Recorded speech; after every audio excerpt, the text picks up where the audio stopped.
Good morning everyone. Welcome to the video tutorial of class 6 science. So students, as you all know that your term 1 examination are over now. So today we will be doing our new chapter, that is chapter number 10 of your science NCERT book, that is motion and measurement of distances. Students, in ancient times there was no means of transportation available for the people to travel. There was no land transport, there was no air transport, and there was no water transport available for the people to travel. So can you tell me how people used to travel in past? Can any one of you tell me the answer of this question? How people used to travel in past? Okay. When no means of transportation were available, so people traveled mainly on their foot and carried luggage on their back. Okay. So before every other form of transportation, human beings traveled on their foot, and people used to walk large distances and carry goods on their back. So they carry their luggage on their back and they mainly travel on their foot because there were no means of transportation available. And after domestication of animals, human beings started using animals to travel from one place to another. So human beings learned to use animals such as donkeys, horses and camels for the transportation. So with time, human beings domesticated animals and use animals like cows, donkeys, horses, ox, bulls, buffaloes and elephants to carry their load, and later they began to ride on their backs and used them as modes of transport. Okay, because there were no means of transportation available, so they used domestic animals to travel from one place to another. And to travel through water routes, human beings tied up logs of wood and floated them in water. Okay, and later human gives a curved shape to the log of wood and to make the boats of wood. So to travel through land they use domesticated animals, and to travel through water routes human beings used the trunk of the trees or the logs of wood and floated them in water, or they made the boats from a hollow tree trunk. Okay, and thereafter came the invention of the wheel. And according to the archaeologist, the wheel was invented in 3500 BC or 5500 years ago, and the first wheel was made from wood. So this is the first wheel, and the first wheel was made from wood. And the invention of the wheel brought about many changes. Human beings crafted carts which were fitted with the wheel. The animals were then made to pull the carts, and this made the lives of the people very comfortable. Okay. And these carts pulled by animals were used to travel by the people from one place to another. And even today in many villages of India, people use these carts drawn by bullocks, horses and other animals to move from one place to another. So these are the carts which were used by the people to travel from one place to another. And even today in many villages of India, people use these carts drawn by bullocks, horses and other animals also. And the wheel is now the basis of all our vehicles like bicycles, scooters, cars and motorbikes.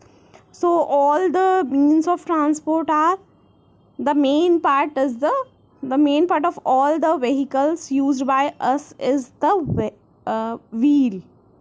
Okay, so the wheel is the basis of all our vehicles. In the ancient India, the Aryans used these chariots with spoked wheels in 1500 BC, but the design of the wheel improved with time. And in ancient time, we used the wheels which were made of wood, but today we use rubber tire wheels, and this added the more comfort and speed up the movement from one place to another.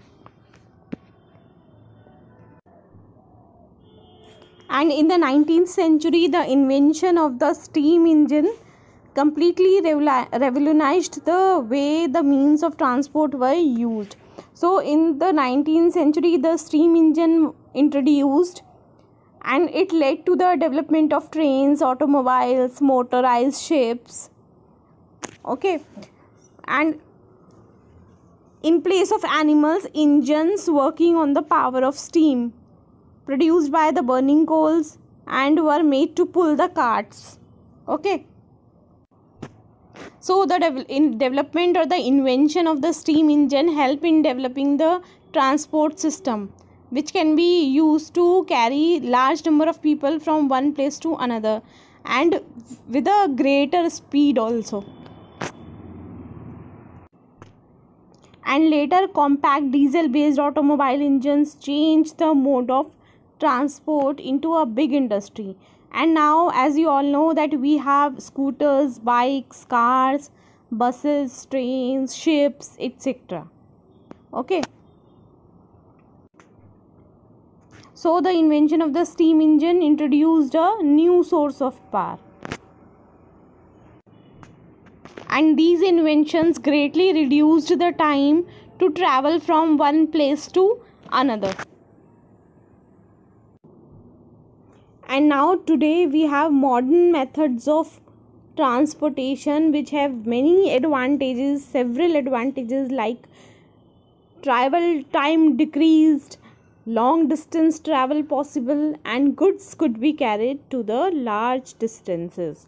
So these are the advantages of the modern method of transportation or the advancement in the technology. And now today we have metros, electric trains, aeroplanes, jets, high speed automobiles, and which further reduce the time taken to travel from one place to another. Spaceships are also used for transportation to outer space. So human beings, starting from the invention of the wheel, have reached the moon, and now human beings are trying to reach other planets also. So we have various modes of transportation nowadays, like electric buses, trains, metros, aeroplanes. But how can we select a mode of transport? How can we decide which transport we have to use? If we need to go to a nearby market, so we may walk or use our bicycle to reach there. We choose our transport depending on the distance we need to travel and the time it will take to reach that place. We may walk, take a bus, a car, train, a ship or an aeroplane. So it is very important to know how to measure a distance to select a mode of transport. Okay. And for this we need to know about measurement. So let's discuss about measurement. And before discussing about measurement, we need to know about distance. So let's discuss distance first. So what is a distance? Distance is a numerical measurement of how far apart objects or points are. Okay, or you can say the length of the space between the two objects. Suppose this is this point, suppose this is your home. Okay, this is your home, and this is your, at this point this is your school. Okay, so the length or the space between these 2 points, or between your home and your school, is called the distance between the two. The length between your home and your school is called the distance between the two.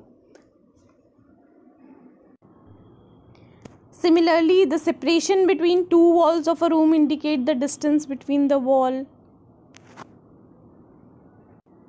So, distance is simply the length between the 2 points, okay, or between the two destinations. So, if you can think of the distance between the two objects or the things, and can classify them as very small, large, or very large distance. For example, you and the blackboard in your classroom, the distance is very small. 2 cups lying on the table, the distance is very small. 2 cities like Delhi and Agra, the distance is very large. And the 2 countries like India and USA, the distance is very, very large. The distance between the sun and earth is also very large. The distance between the moon and earth is also very large. 2 desks in your class, the distance is very small. Your house and market, it may be small or large. Okay, so you can classify the distance as a small, very small, large, very large. Okay, so it is basically the length of the space between the 2 points. But why do we need to know about the distances? It is very, very important to know the distance between the various objects or places, because it helps us in determining which mode of transport we should use to go from one place to another. Okay, it helps us in selecting the mode of transport. For example, if your school is nearby, you can walk to school. However, to go from one city to another, one must use a faster moving mode of transport, such as a bus or a train. To go within the city, scooters, cars, or buses are preferred over trains. So, the knowledge of the distance between various objects, or that between 2 points of an object, helps us in determining the size of various objects around us.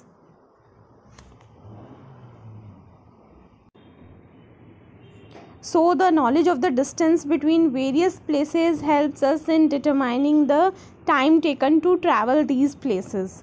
Okay, so the need to know the distance is necessary. So, to know the distance between 2 objects, we have to measure the distance between them. And what is that measurement? How can we measure? What is that measurement? So now let's discuss about measurement. Measurement is the action of measuring something.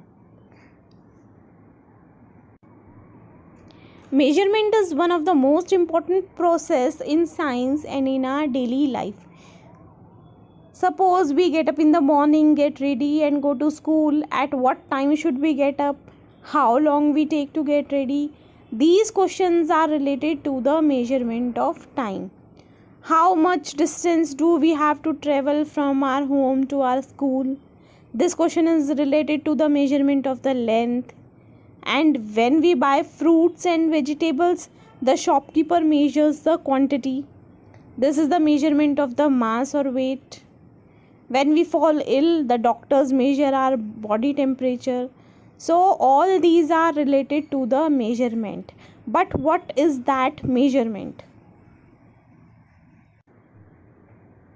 So measurement is basically the process of comparing the quantity of the object to be measured with the standard unit of measurement. For example, when we go to a cloth shop to buy cloth for our school uniform, so the shopkeeper measures the cloth by comparing it with the standard unit of measuring length, which is known as meter rod.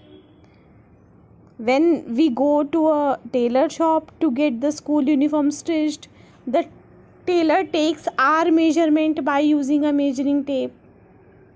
And if measurements are not accurate, the stitched clothes may not fit us properly.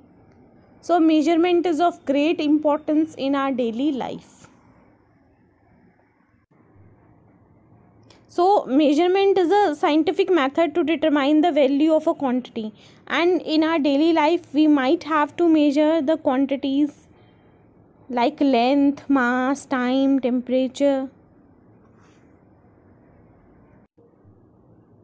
Suppose you have to carry a table inside a room, so how will you determine that the width of the table is smaller than that of the door? So the one method is to measure the width of the table and that of the door using your hand span. This is a method of measurement of the length which people have been using since ancient time. But this method never gives us the accurate measurement. Okay, this method only roughly tells us the length of the object in terms of length of a hand span. Okay. But for the accurate measurement, we need some standard units, and these standards units we will discuss in our next video. Okay, so thank you and see you in the next video.